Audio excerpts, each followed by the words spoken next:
ስርቆ ለመሄድ እረኛዬ እያየሁ ጠረን ኖሮ ካልሆነ ጠባቂዬ ያለነውና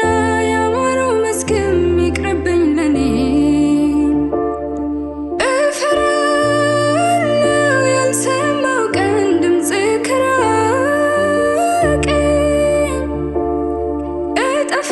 እጠፋለሁ